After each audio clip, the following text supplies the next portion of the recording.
et bienvenue sur la chaîne 10 sur 10. Aujourd'hui, nous allons parler de la dyslexie. Tout d'abord, il faut savoir que la dyslexie touche entre 4 à 20% de la population. Plus concrètement, on estime que les enseignants ont entre 1 à 5 élèves dyslexiques dans leur classe. C'est énorme, n'est-ce pas? Mais au fait, c'est quoi exactement la dyslexie?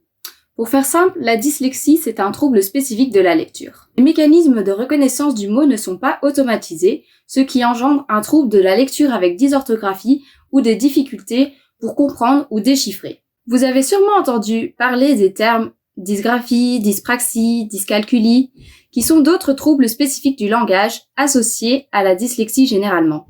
Il existe plusieurs types de dyslexie selon la voie de lecture utilisée. Voici une brève explication pour les trois principaux. Premièrement, nous avons la voie phonologique ou la voie d'assemblage. C'est un trouble du décodage du son écrit au son oral. Il change les sons, les inverse, déchiffre la première syllabe et change le reste impulsivement. Un château devient un chapeau. Deuxièmement, nous avons la voie d'adressage ou lexicale, caractérisée par une lecture très lente des mots et par des difficultés à élaborer une image visuelle stable des mots. Les mots ne restent pas en mémoire. L'élève n'arrive pas à les décoder syllabe par syllabe, même s'il a déjà vu plusieurs fois le mot. Enfin, terminons par la dyslexie mixte. La voie d'adressage et d'assemblage est touchée, comme dit précédemment, les deux voies que nous venons de citer. Il ne décode pas les mots et ne les reconnaît pas visuellement. Vous vous demandez sûrement pourquoi nous vous donnons autant d'informations sur la dyslexie. Il faut savoir qu'un grand nombre d'enseignants déclarent avoir peu de connaissances sur la dyslexie. Il nous a donc paru intéressant qu'ils comprennent ce qu'est la dyslexie afin qu'ils mettent en œuvre les meilleures méthodes pour aider au mieux leurs élèves. En effet, si la dyslexie n'est pas prise en charge, alors cela peut provoquer un retard scolaire important, voire même un décrochage, alors qu'un enfant dyslexique dispose de toutes les capacités pour lui permettre de réussir et de se développer. Mais un de vos élèves ou votre enfant est-il dyslexique? Alors pour le savoir, nous avons eu la chance de rencontrer la maman de Léo, un jeune garçon dyslexique actuellement en 6e primaire, qui nous évoque comment elle a rencontré que son enfant avait éventuellement des difficultés. Quand Léo était en 2e maternelle, on s'est rendu compte qu'au niveau du langage, ça ne démarrait pas de façon normale. Et comme il avait un frère et une sœur aînés, on s'est rendu compte du décalage. On a attendu que l'enseignante nous en parle parce qu'on avait pleinement confiance en elle. Et dans la deuxième partie de l'année en 2e maternelle, on en a discuté avec elle et on a décidé de faire un bilan logopédique, tout en sachant, c'est vrai qu'il était jeune, pour commencer une prise en charge. Et suite à ce bilan logopédique-là, on a bien vu qu'il y avait un retard en langage oral et une prise en charge a été mise en place à raison de 2 fois par semaine pendant sa 3e maternelle. Si vous êtes enseignant, il existe certains signes qui peuvent vous mettre en alerte, comme des difficultés pour décrypter et mémoriser l'alphabet dès les premiers apprentissages. L'enfant est très vite déconcentré, il est hyperactif. De plus, l'enfant peine à travailler. Lorsqu'il lit, il n'assimile pas, il ne comprend pas, il ne s'en souvient pas. Il va aussi utiliser la lecture phonétique. Monsieur va devenir monsieur, galop va devenir galope. Il inverse les sons dans les mots. Poussin au lieu de coussin. De plus, il inverse, il déforme, il substitue, il omet des chiffres, des mots ou des lettres. La lecture est saccadée et non fluide. Il lit d'autres mots ou il saute les petits mots. Mais alors, que faire? Quel bilan réaliser? Pendant sa 3e maternelle, Léo, donc avec un suivi logopédique à raison de 2 séances par semaine, c'était suffisant. Quand il est arrivé en 1re primaire, là, ça a été assez compliqué, donc on a refait un bilan multidisciplinaire au CHU de Liège, où on s'est rendu compte effectivement qu'il y avait un problème d'audition centrale, un retard d'entrée dans le langage oral, et donc pour tout ce qui était lecture, langage écrit, c'était assez compliqué. Donc le bilan nous a permis de recibler les prises en charge par rapport à la logopède, et puis au fur et à mesure de la scolarité en primaire, on a essayé de se battre pour que l'intégration soit mise en place. Ça n'a été mis en place dans l'école qu'à partir de la 3e primaire. Il a continué à avoir un suivi logopédique jusqu'à fin de sa 4e primaire. Et puis après, en travaillant avec lui et avec l'encadrement du projet d'intégration, on arrive à se débrouiller et à bien progresser. Il est conseillé de réaliser différents bilans, comme des bilans neuropsychologiques, logopédiques, psychométriques, ergothérapiques, orthoptiques ou encore ostéopathiques. Grâce à tous ces bilans, nous aurons des informations concernant quel thérapeute consulter. Comme par exemple le logopède avec des séances renforcées, l'ergothérapeute pour la mise en place des compensations d'informatique, l'apprentissage du clavier, la mise en pratique des logiciels ou encore l'organisation des tâches scolaires et du matériel scolaire. Enfin, pour la dernière partie de cette vidéo, nous allons voir comment les parents d'un enfant dyslexique peuvent-ils aider leur enfant. À la maison, toute une série d'activités peuvent être réalisées afin d'aider votre enfant dyslexique.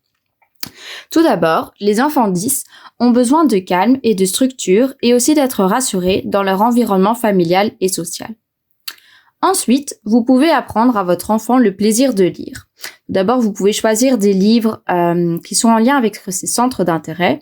Vous pouvez également, pendant que vous racontez une histoire, faire en sorte que vous lisiez la première phrase et que votre enfant la deuxième et ainsi de suite.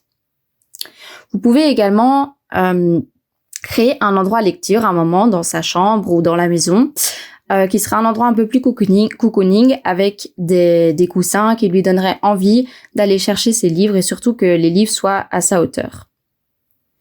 Nous avons également trouvé ça chouette de vous proposer de lui lire la recette de cuisine lorsque vous êtes en train de cuisiner.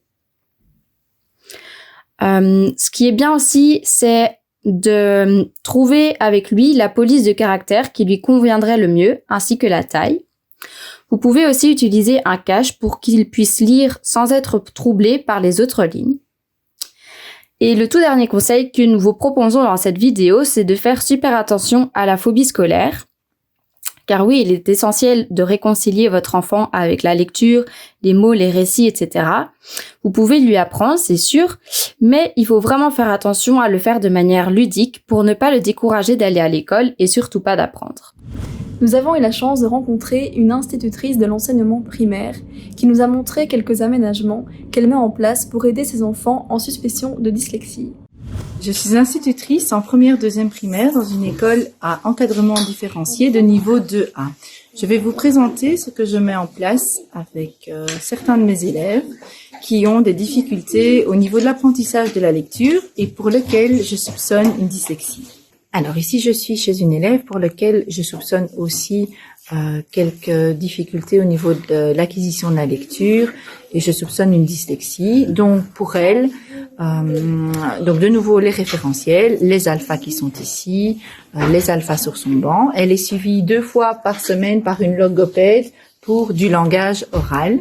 Alors elle travaille cette activité-ci qui est associée un mot à une image. Au niveau des images, on se met d'abord d'accord sur le vocabulaire, évidemment sur le son B. Chaque mot contient le son B et elle a le choix. Soit une fiche avec des mots sans coup de pouce ou la fiche avec des petits coups de pouce où le son étudié est mis en évidence.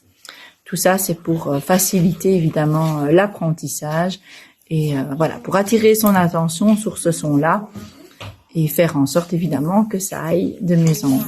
Alors au niveau de la lecture de syllabes, par exemple, ici, j'agrandis la police de caractère pour attirer son attention et il sait qu'il va travailler sur le même son. Donc ici, sur cet exercice-ci, on est en apprentissage, je ne mélange pas les sons, donc on n'est rien que sur le son B. Même chose ici au niveau des mots, je change simplement la police d'écriture et les couleurs au niveau des syllabes. Ici, c'est une activité d'écriture. Cette fois-ci, l'enfant va devoir écrire les mots qu'il a rencontrés fréquemment ici lors de son jeu de lecture. Donc, par exemple, tu veux écrire quel mot ? Robe. Robe, vas-y. Donc, l'enfant sélectionne, ici, ce sont des lettres mobiles. L'enfant sélectionne les lettres dont il a besoin pour former le mot robe. Il y a un référentiel qui est à sa disposition si nécessaire. Et l'enfant écrit et forme le mot à partir des lettres mobiles.